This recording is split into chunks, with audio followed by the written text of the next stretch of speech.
such a child, but that was always your problem. This episode is the definition of beautifully tragic. Easily the best episode of Batman Caped Crusader thus far. I'm not gonna put an exact rating on it, but it is really brilliantly done. We got a refreshing origin story on Harley Quinn.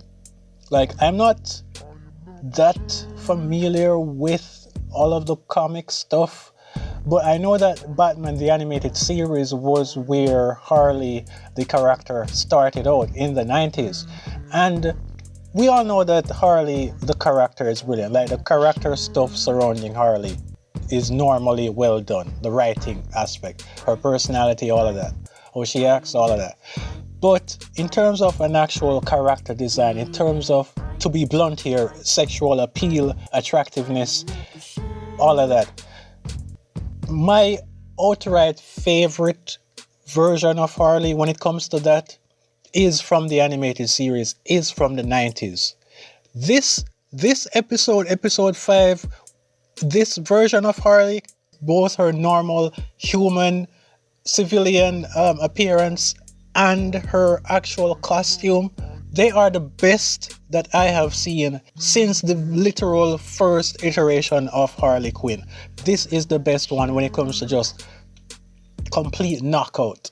No, she's as thick and curvy as you can expect to get from this particular art style.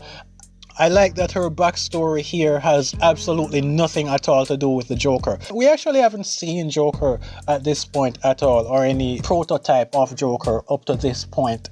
So basically, for those of you who haven't seen the episode, just to give a quick synopsis here, Harleen Quinzel. I don't think that she actually went by the name Harley Quinn in this episode at all.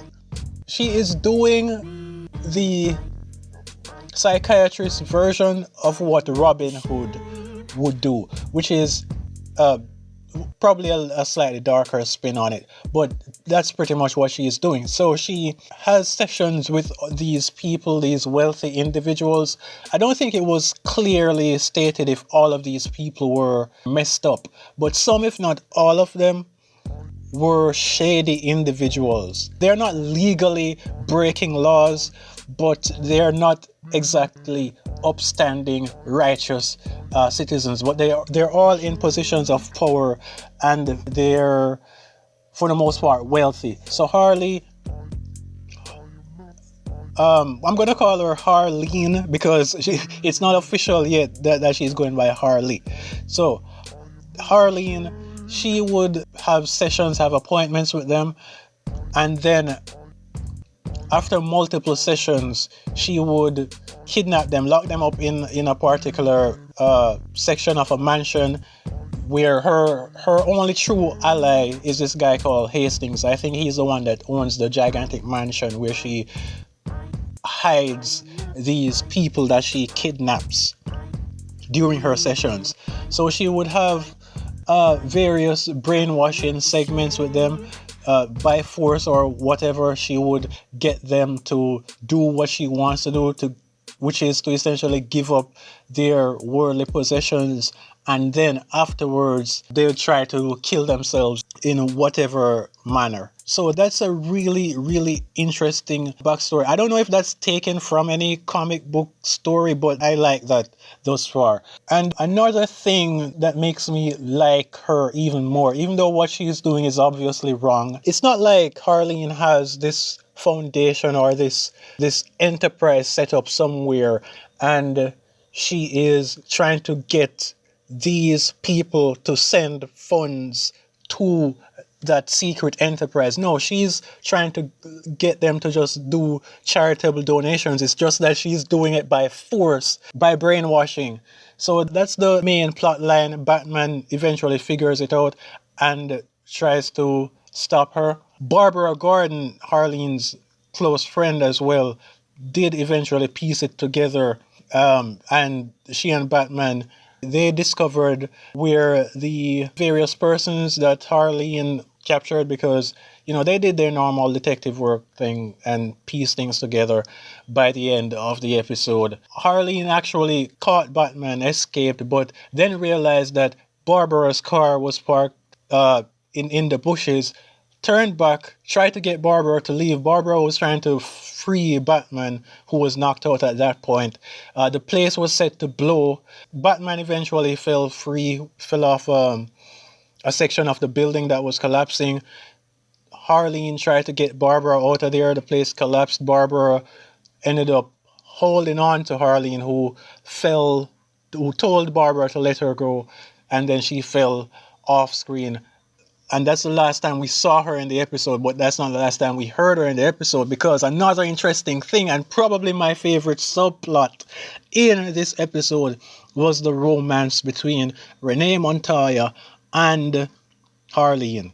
Instantly, when Harleen was having a conversation with Barbara around a table, and Montoya just walked inside, and instantly you could see that Harleen was drawn to her, was turned on by her, and she was captivated. I like the way that they show that without explicitly showing it, So even though Montoya was there talking to Barbara, Harleen was drawn to her, and then as soon as Barbara left, she asked her out. They went on a date. And it was during this date that Harleen got the call that Batman was there at her place.